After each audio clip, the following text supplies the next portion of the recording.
Physicians spend decades training to care for others, but few are prepared for the moment when their own health becomes the story. When a serious illness or injury ends a doctor's ability to practice, the consequences ripple far beyond the exam room. It's not just about lost income, it's about identity, purpose, and how to rebuild both. Dr. Peter Crane knows this firsthand. A board certified family physician from rural Idaho, Dr. Crane has delivered babies, treated trauma, and led hospital departments for more than a decade. In 2022, a devastating medical diagnosis forced him to step back and face the same uncertainty many of his patients have faced. He now runs the podcast Doctors Making a Difference, where he tells the stories we rarely hear of physicians who dared to ask, "Is this all there is?" and then change their lives to answer it. These are the moments after burnout, after bureaucracy, after sacrifice, when purpose called louder than protocol.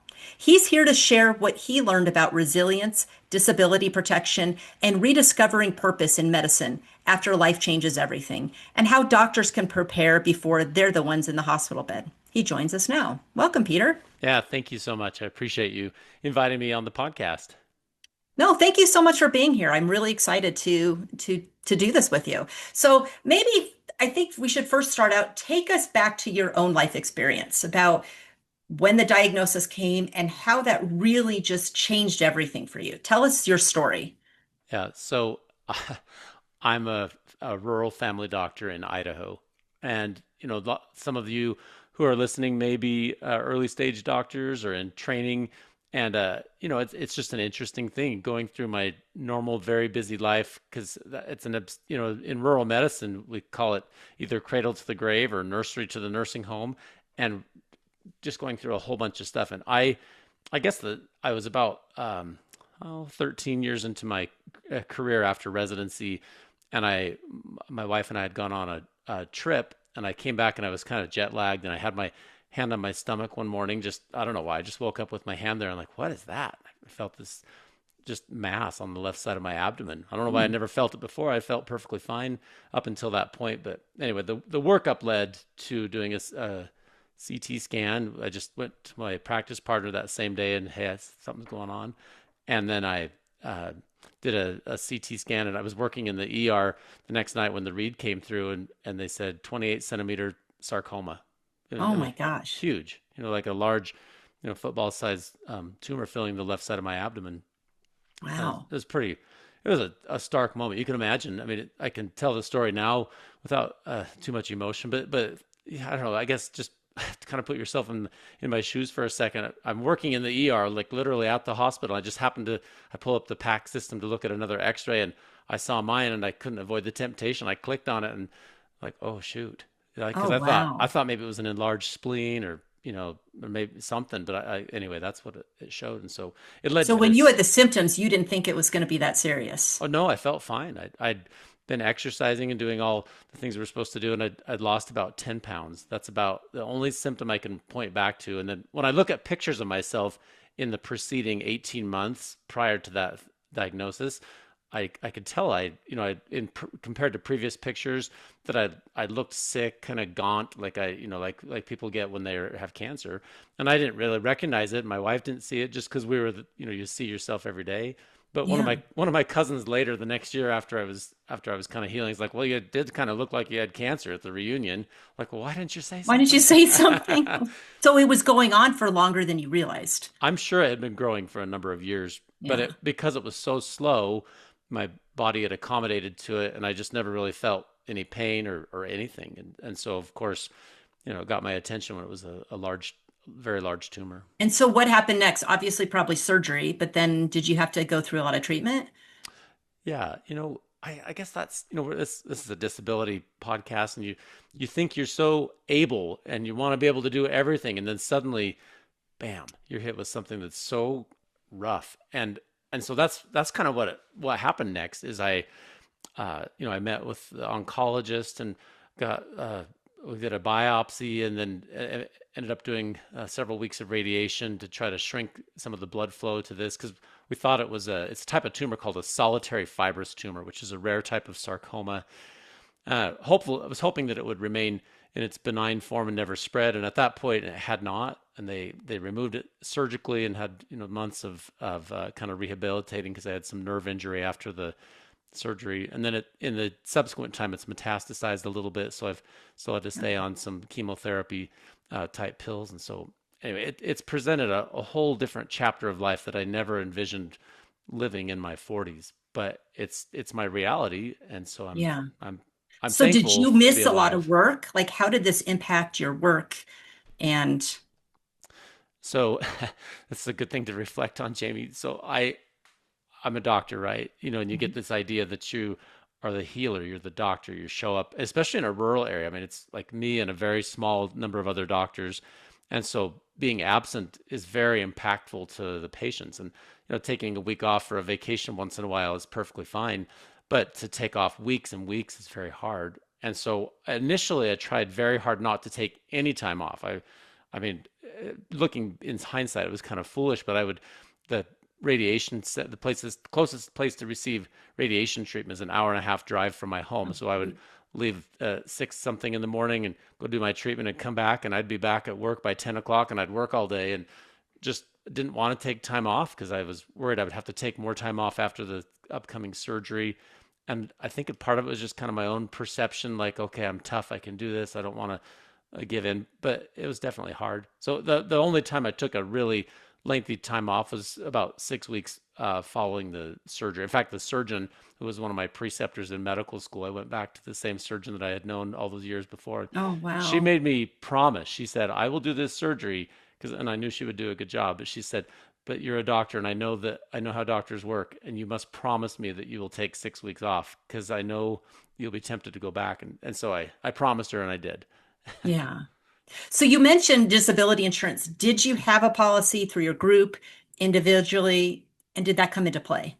So, uh, yes, I had some good advice years ago when I first started, and I had a policy, an individual policy that was underwritten, and I was thankful that I had that policy intact, and so that was in place. But because I didn't really take time off at that point, and I really just kind of used my sick leave that I had accumulated through work, and then I was able to go back, and any time that I took off was, really didn't affect me financially that much at that point because I was able to take a relatively short period of time off of work before returning. But I was, the one of the big things that I'm sure you talk about in your podcast and through your teaching is once you get a cancer diagnosis, there's no more underwriting of insurance Yes. policies. And so I was very thankful to have that in place. And of course, that what comes to your mind. I have 4 kids and my wife, and I was thinking like, wow, how are we going to survive if I can't ever work again? And so I'm very thankful for that policy. And I did get that intact in the first, I think it was the first couple of years after finishing residency. And I'm very thankful that I have that policy. And I still have that till this day. So how does it affect you? Because obviously it can affect you financially, and it sounds like you didn't actually have to file a claim, but like you mentioned, you can't go out and buy this now because now you're not really insurable. So that's something to be, for a lot of people that are listening to think, okay, well, maybe you didn't actually have to use the insurance, but it's there if you need it. But once you're diagnosed with something, like you mentioned, you're also just uninsurable. You can't go out and buy it. And so that's one of the bigger risks early on for a lot of young professionals because you can only get it while you're healthy. Once you are diagnosed, you can't go out and buy it. So tell me a little bit more too about from your perspective as a physician who's going through this, how does it impact you emotionally? Because now you're switching gears. You're now the patient. How does that work?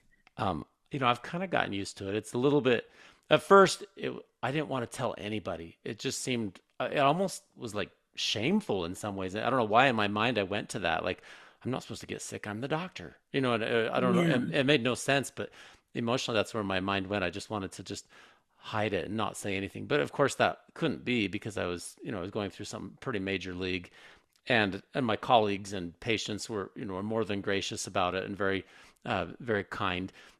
But no, the thing, or now that it's we're at the end of 2025, so I've been in this realm for more than 2 years.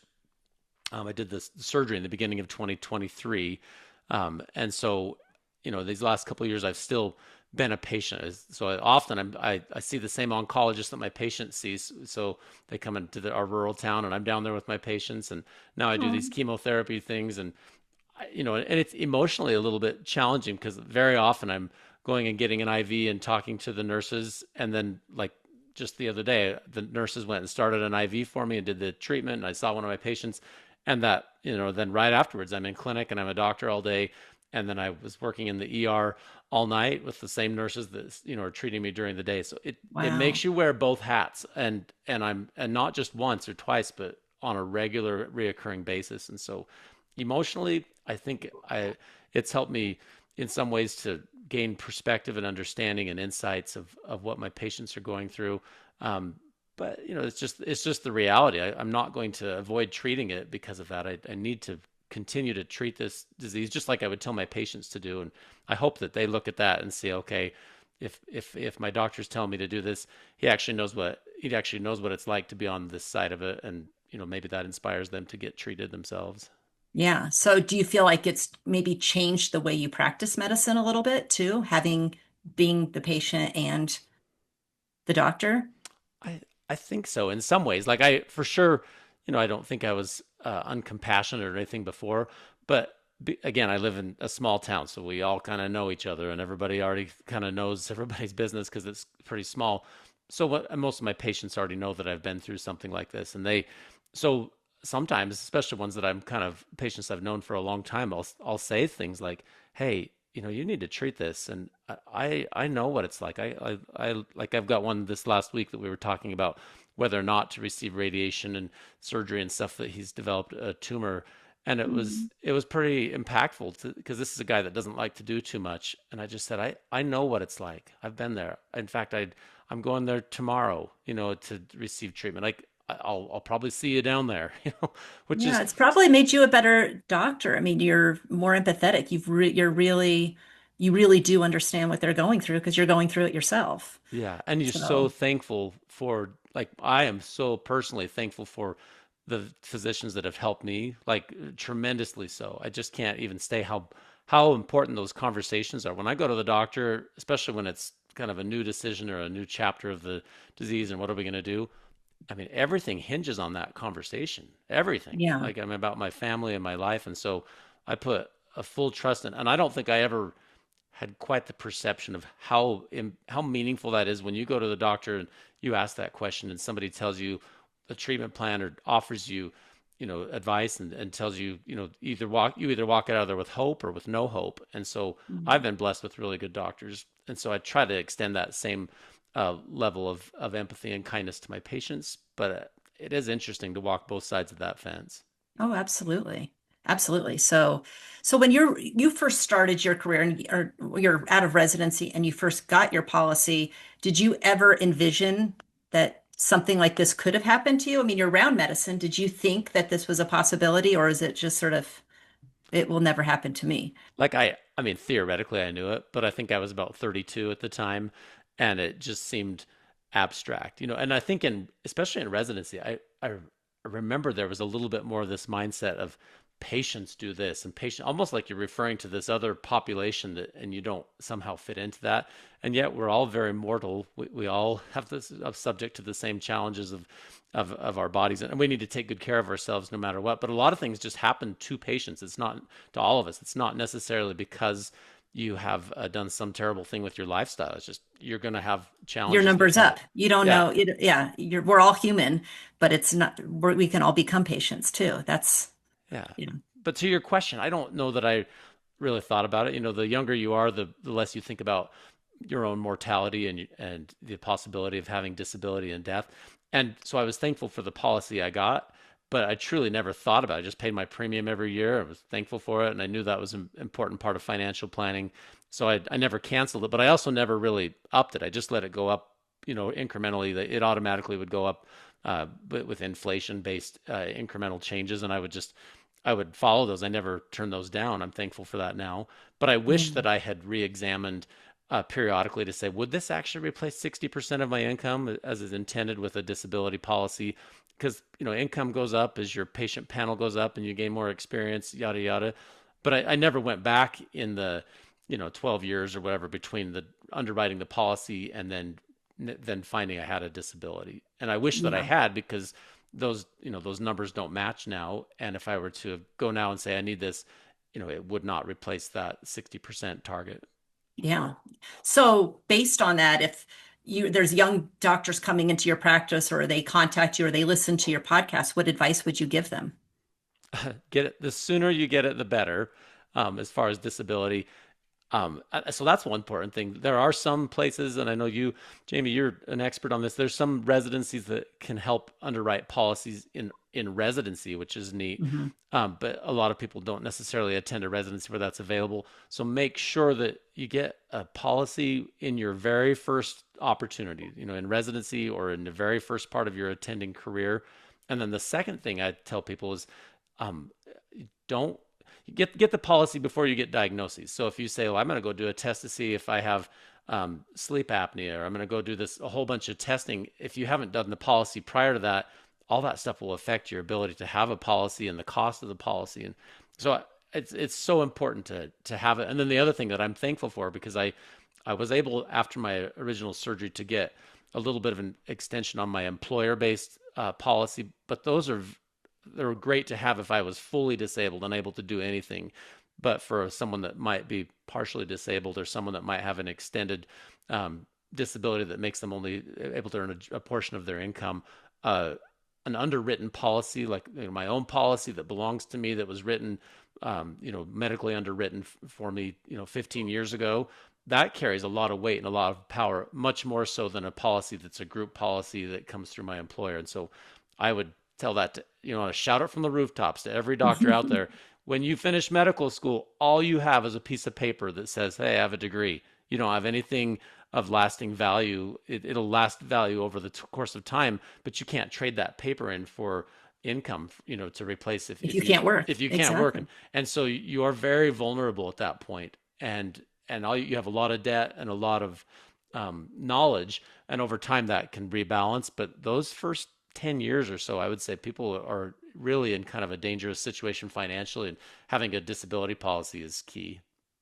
Do you think the industry's doing enough, or HR departments or people are doing enough to educate people? I mean, you obviously know because you've been through this, but when you signed up for your group benefits, did they tell you about the drawbacks or did you hear about it in the industry? I mean, how did you come to understand all of this?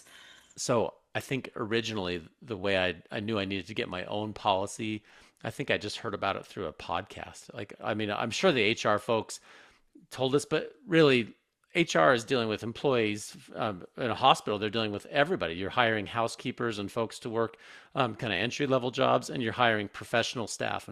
And I don't feel like there was a ton of attention to say, hey, because of these particular circumstances as a physician, you're particularly vulnerable because you have a high debt load and really not a lot of equity in anything, and so you need to have a higher disability policy than the average worker. And I don't remember anybody telling me that. And the other area, I think HR folks who hire doctors, could do a better job on that. The other place I think would be, and I think it's getting better, but should be taught more aggressively, is in residency. Not necessarily to have that sold to you as a product, but the residency directors and that kind of that education piece, the business of medicine, to say this is the financial nuts and bolts of your life. You need to be able to to protect that income ability until you are financially independent, which is not likely to happen at least until your 40s or early 50s if you apply yourself diligently. No, absolutely. Do you think there's differences in the needs for rural medicine versus somebody maybe that works at a big hospital or in a big city? Do you think there's differences in the needs for income protection? Um, Maybe a little bit. Just like I'm in a small group, right? So there's just a handful of us. So I work for an employer, and so I'm still protected. I have some time off and some things that are built in, some protections that way. But I can't just leave for 2 months and my practice is covered. It's really hard. If I don't work, those patients have to find doctors somewhere else. And I mean, to that point, Jamie, when I had to be gone, for those several weeks after surgery, unfortunately, the timing of my practice partner over the previous 10 years had also chosen a different job and had left almost like the exact same time, a week before I had the surgery. And so there would be no doctors in that clinic, period. And so two of my Yeah. friends from residency who are just very generous, kind people heard that I was having this, and they're kind of those lifelong friends who say, if you need me, I will come. And they both dropped what they were doing. One lived in Alaska, one lived in Virginia, and they Wow. dropped everything and said, they came and did my job for 6 weeks. It was amazing. Like they just, Wow. So it sounds like you're really more integrated in the community and more people are really relying on you. So you're relying on your income and other people are relying on you to be there. yeah. Maybe So more so than if you're in a really large setting where there's a lot of people who can substitute. Sounds like yeah, it's big. somebody said, either you're a big fish in a small pond or a small fish in a big pond. In rural, you're by definition the big fish in a small pond because there's nobody else that has the skill set, and another person that has that same skill set is also busy. And so the nearest kind of referral center is an hour and a half drive each direction, and so for people that are a lot of people in rural areas find themselves not able to travel. They don't have a working vehicle, or they're not used to traveling out of town, or we live in a place where there's lots of wintry driving through canyons. So sometimes people really can't access elsewhere. So you really do find yourself in a place where people really kind of count on you for sure. Wow. Wow. So let's maybe shift gears a little bit and maybe tell me more about how your website or your podcast started. What was the thought process and what was the mission and kind of bring us up to speed on that. Yeah, so I started. It's called Doctors Making a Difference, like you said at the beginning, and the reason for it is I uh, I did not know at the end of when I did that surgery and radiation what it was going to look like. Would I be able to go back to work? Would I live through this?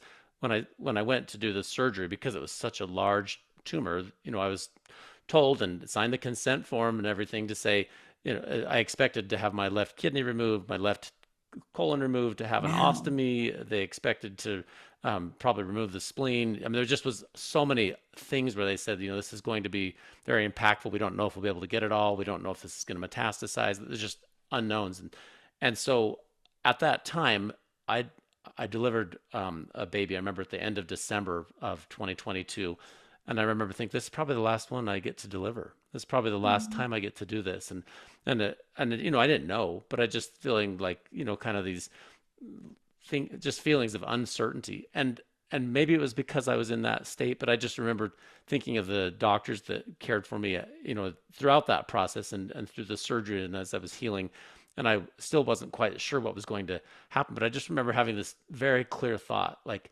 we have got to talk more about the impact that doctors have on people. We talk about burnout and we talk about how terrible everything is and how the insurance industry has made it difficult for doctors. And we talk about all the negatives all day long. And we have a tremendous number of doctors that leave medicine or cut way back on what they're doing because of burnout and all these factors. And I just thought we have to talk about this because I what they do is so impactful and so meaningful.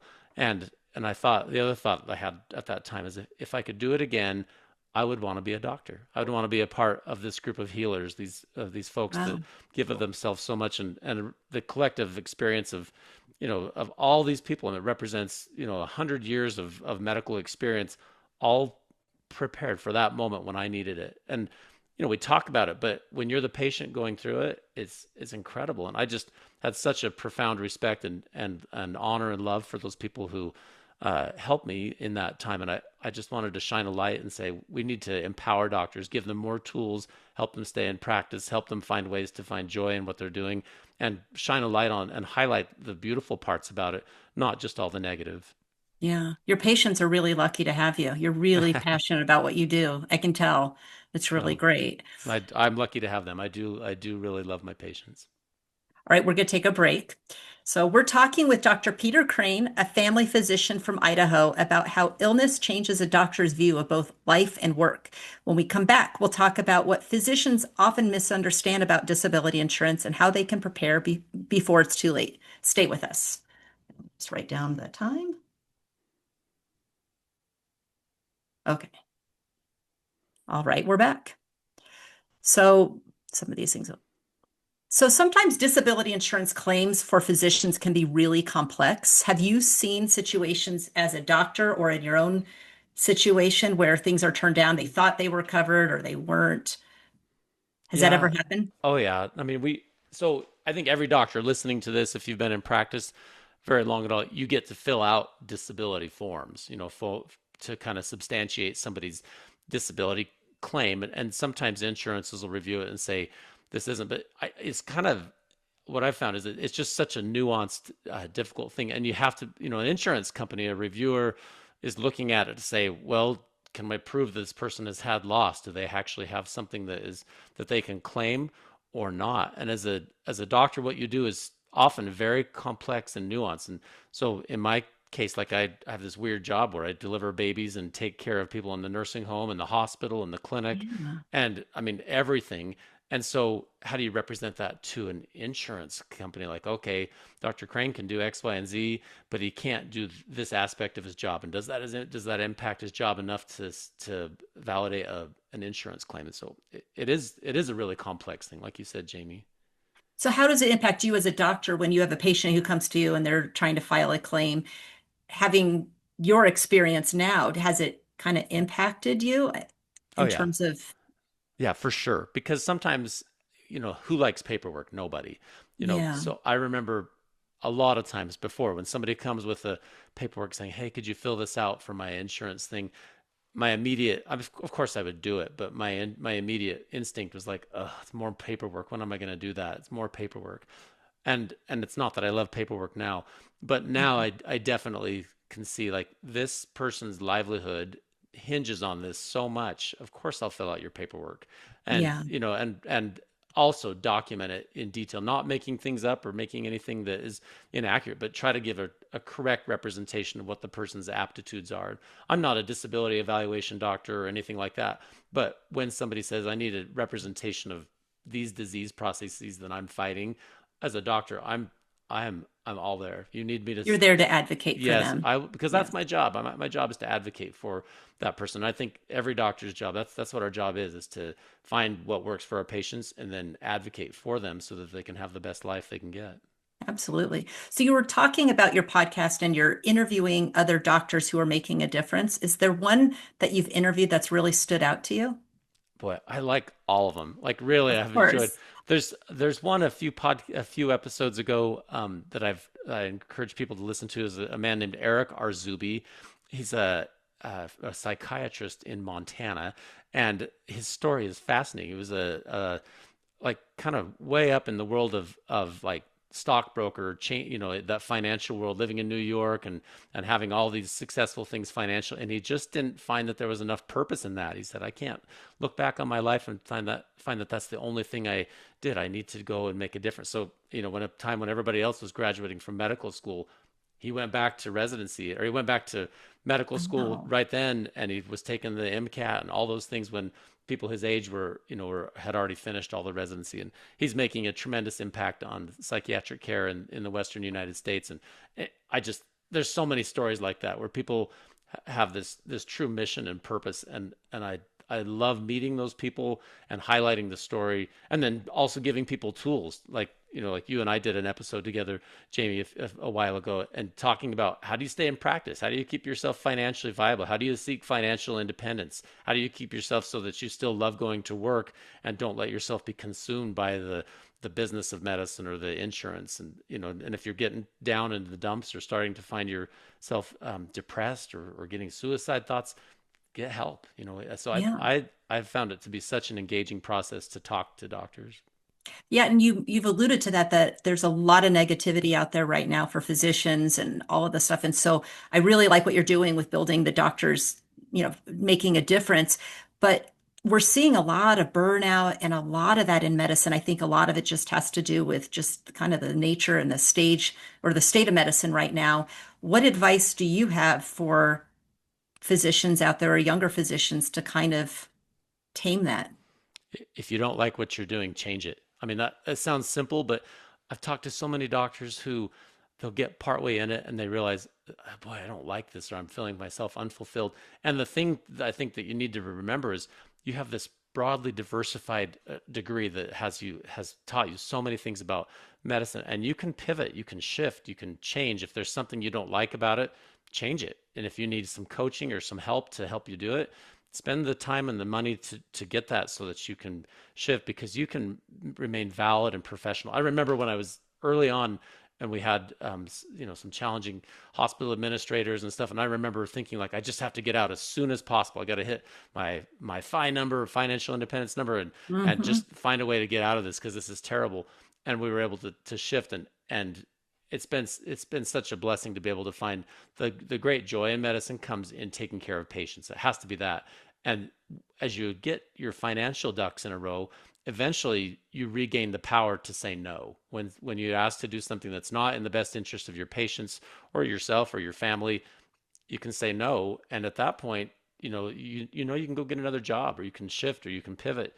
And so if you don't like what you're doing, don't feel stuck. Maybe Yeah. you're temporarily in something, but change it so that you do find a way to give back and find the meaning that you had before you became a medical student. Like, why did you even go into this? And it can't just be for money or for a job. It's a unique, special, interesting job, and I still think it's the greatest job in the world.